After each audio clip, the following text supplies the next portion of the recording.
आदरणीय व्यासपीठ, सगळे मुख्याध्यापक, टुलिपचे, सावित्रीबाईचे आणि सगळे शिक्षक वर्ग, आज 26 जानेवारी प्रजासत्ताक दिन.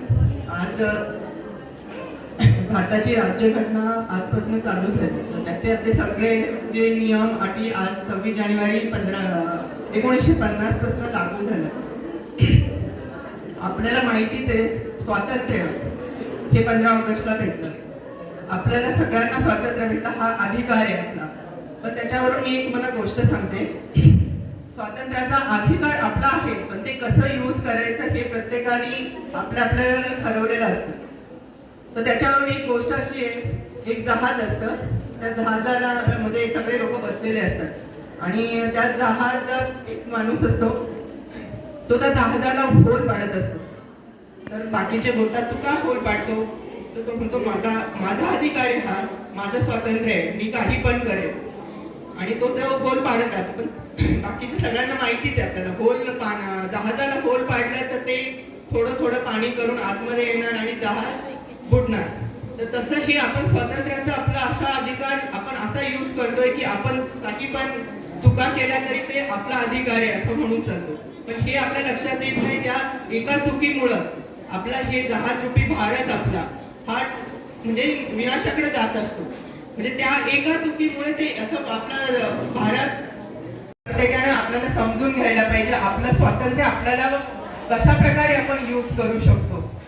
आणि आता मुलींवर जे अत्याचार होतात, परत ते आता खूप नंबर्स आलेले आहेत, हेल्पलाईन नंबर. पण त्या हेल्पलाईन नंबरची गरज का पडली आपल्याला?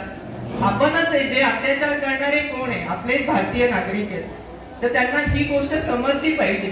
आपले अधिकार आपण चांगल्या जागी यूज केले पाहिजेत. आणि आता यूज करण्याचा पण हे करा. त्याच्यावरून पण एक छोटीशी गोष्ट सांगते. एक राजा असतो, तो सांगतो की उद्या सकाळी पहाटेपर्यंत एक हौद, पाण्याचा हौद माहिती आहे, पाण्याची टाकी असते तशी त्या पाण्याचा हौद, त्या हौदामध्ये जो कोणी बिना पाणी मिसळलेलं दूध त्याला हौदात टाकायचं. तर ते प्रत्येक जण म्हणतो आम्ही टाकू.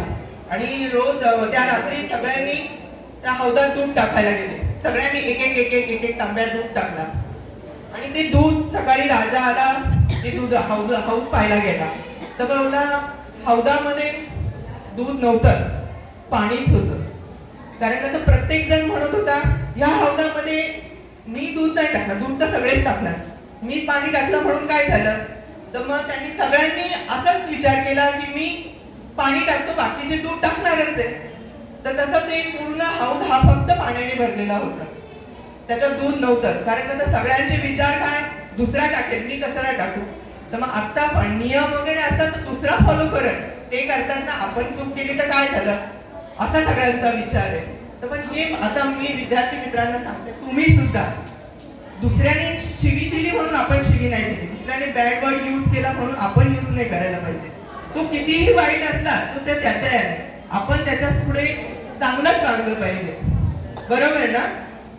या सणो तर आपली चांगली वृत्ती दाखवायची. कारण का आपण जर चांगलं केलं तर त्याला कधी ना कधी तो रॉंग आहे हे कळणारच. त्याच्यावरून आता मी मराठीची शिक्षिका असल्यामुळे सगळ्यांना गोष्ट